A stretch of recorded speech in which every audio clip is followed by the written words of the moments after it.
Hello, Buckeyes, and welcome to this week's episode of The Sports Perspective on Buckeye TV. I'm Victoria Leahy. And I'm Michaela Street. So the Buckeyes got some much-needed rest this past weekend.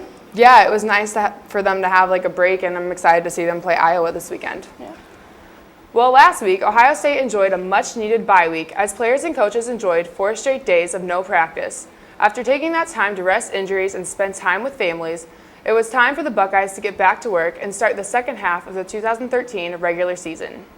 The first half of the season saw Ohio State ranked 11th in the nation in rushing offense and 3rd overall in the Big Ten, thanks to the large part to Jordan Hall, Carlos Hyde, and Braxton Miller, who all combined for 954 rushing yards. Sticking with the ground game, the Silver Bullets came in ranked 6th nationally in rushing defense with 86.2 points per game. Despite those achievements, the pass defense has been the weakness for the Buckeyes, and head coach Urban Meyer says it's time to put a greater emphasis in defeating the pass. We really spend a lot of energy and focus on the run game and stopping the run game. And my challenge to them is, without sacrificing that, how do we get that same energy and focus into stopping the pass game? And last week we did several things. We're going to continue this week. We study the strengths and the weaknesses of every opponent, and we look at both of those as a challenge for us. So, we're a football team that likes to run the football. We like to think that we have an offensive line that presents that to us. So to sit there and say that we're going to go into this football game and not run the ball because Iowa's pretty good at it is not real. Our number one objective is to stop the run. And if a team can't run it on you and they can throw it on you, as long as you're tackling, as long as you're triggering and tackling, you're going to be okay. It's homecoming week here at The Ohio State University, and considering that the Buckeyes are an outstanding 66, 19-5 in homecoming games, the University of Iowa will try to spoil the parade this Saturday at 3:30. The Buckeyes are set to host the University of Iowa this Saturday for the first time in 3 seasons. The Bucks and Hawks both share possibly the 2 best defenses in the Big Ten Conference, and according to Coach Meyer, don't expect the high-potent Buckeye offense to have a walk in the park against the Hawkeyes. We got to find a way to win this Saturday, and it's not easy. I mean, we've been in here for 2 weeks trying to figure out how to run the ball against this defense, and they're top 10 in scoring defense, or I think 12th and top 10 in rushing defense, and very good players and all that. Playing a team like that, make you want to play even harder. You want to play to your amount that they got to reach to. Just play it together as we're doing right now, and make sure everybody don't miss no assignments. Let's take a look at this week's college football polls. Once again, Ohio State remains ranked at number 4 in the AP poll and 3 in the coaches poll. The only other Big Ten team to join the Buckeyes in the AP is Wisconsin at number 25, as Northwestern and Michigan both lost last weekend. However, the team up north did manage to come in ranked 24th in the coaches poll, and Nebraska places 21st in the coaches. Well, the Buckeyes may not be number 1 in the polls, but they are number 1 in the country in another stat. Dating back to last season, Ohio State holds the nation's longest winning streak with 18 straight victories. Buckeye fans expect the streak to continue to 25-0, but OSU must work on not feeling the pressure to win out each and every week. It does. It brings a little bit of pressure because, you never want to play to lose, so we play to win.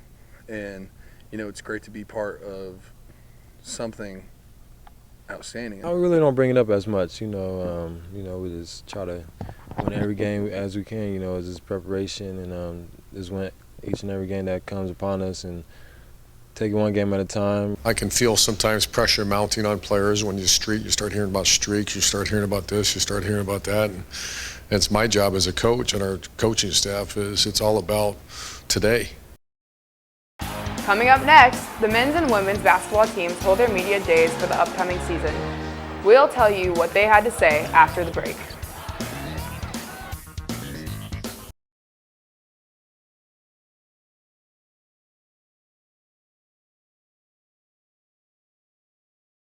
Even though we're still in the midst of football season, basketball season is just right around the corner.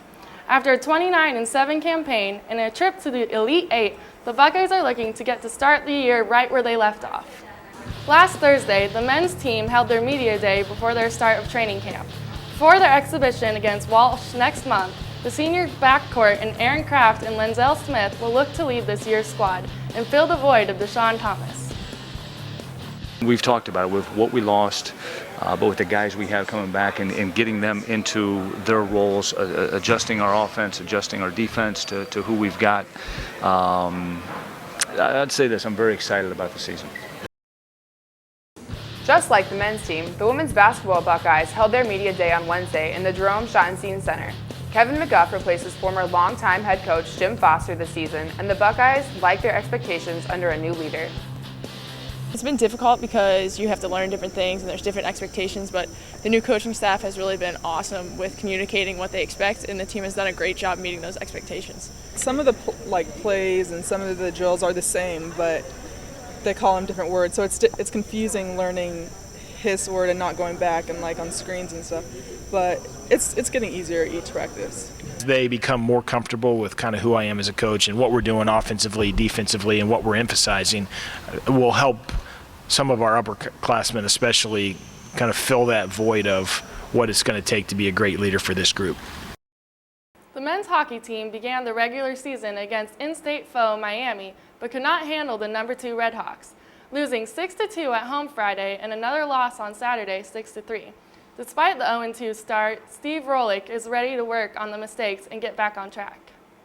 We got a good locker room. You know, our guys are disappointed with the result. I think our guys felt like we were right there, but in a blink of an eye against a very skilled hockey team, a 2-2 game ended up 6-2. So give them credit. The women's hockey team had better luck than the men's as they defeated St. Cloud State 4-2 to earn their first WCHA victory. With the recent win, the Bucks moved to 2-0-1 on the season and 1-0-1 in league play. The women's volleyball team continues to struggle in Big Ten play, losing a heartbreaker to 14th-ranked Wisconsin 3-2 and falling in 3 straight sets to number 11 Minnesota. Northwestern, another top 25 opponent, will face the Buckeyes in their next game in Evanston. OSU is now 14-4 on the season.